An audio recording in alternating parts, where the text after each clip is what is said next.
thousands all around you here. Buses have come from all across the state of Florida and throughout this region. We are drawn here to Sanford because we have been so deeply moved by the slaying of Trayvon Martin. My friends, I've come home to Florida because I grew up right down the road in Fort Pierce, Florida, not too far from here. And from the first time that I learned of Trayvon Martin's terrible murder, I felt a deep connection to him, to his family, to his story, and to this state. And so today, the entire world grieves with us. At the NAACP, we've literally received thousands and thousands of messages from all corners of our nation. What the messages say are this: that Trayvon could have been our son, our brother, our cousin, and our friend. Because, my friends, how many times must young black men in this country have to walk through a community under the threat of suspicion while walking while black? How many mothers, particularly black mamas, have to send their sons into the world with a hope that is tempered with fear, knowing that in this world, in 2012, that somebody in a neighborhood can treat her son as if he is a potential threat and not the loving son that she raised him to be?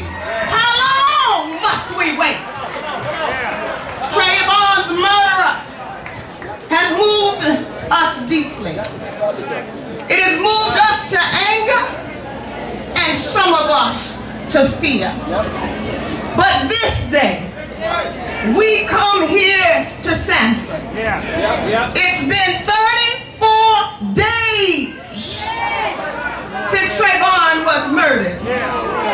The NAACP has been on the ground from day one. We're here because the outrageousness of the police department when they did not arrest George Zimmerman on the evening of February 26th. They essentially placed the burden of proof on a dead young man who could not speak for himself. How long must we wait? Trayvon's murder, he was a victim of two practices.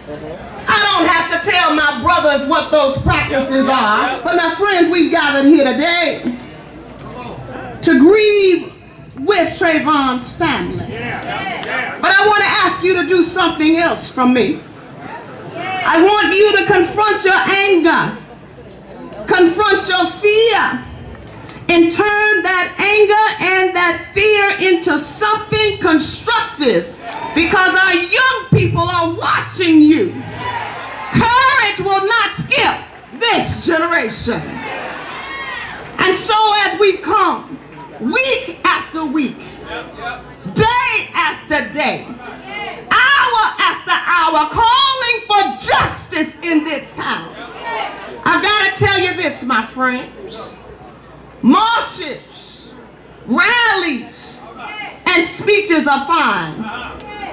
But what are you going to do, Sanford, at election time?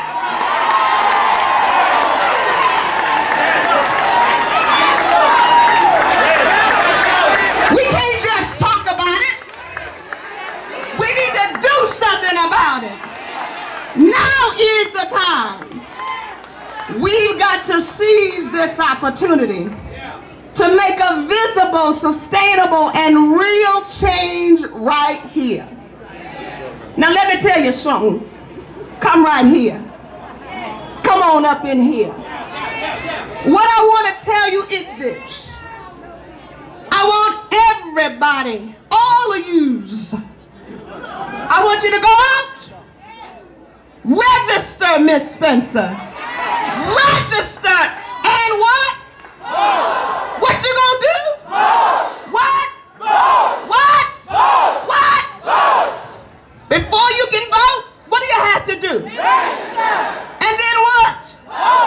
Because with your vote is the key that will unlock justice in this community.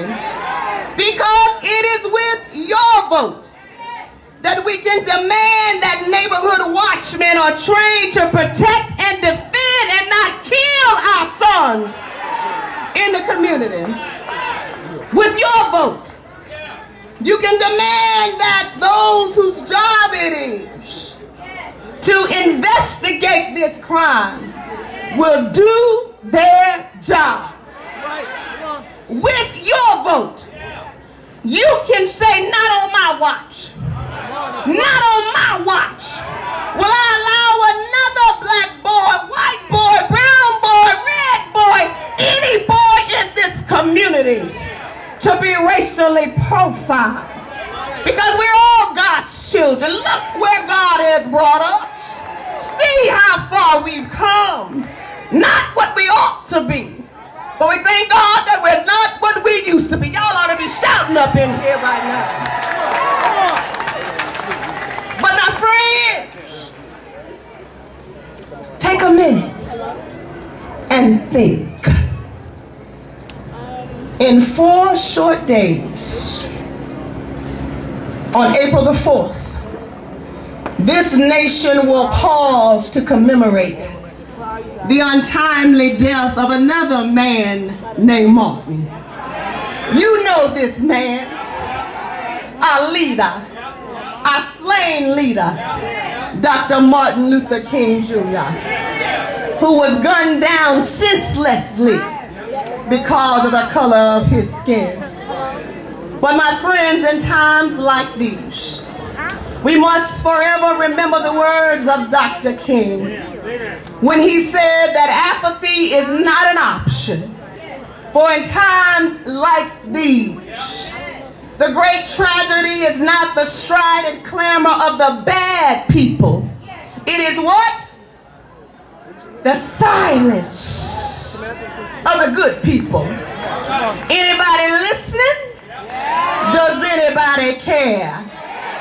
It is not about those who are clamoring all over the place, but it's about the good people in this town, white and black, who are working together to bring justice.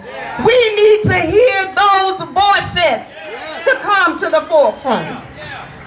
We can't wait any longer.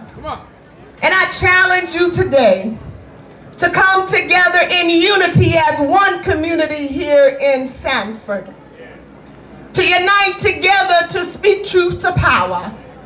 For now is the time for justice for Trayvon Martin. Now is the time for the city manager to stop hiding behind bureaucratic red tape and task forces.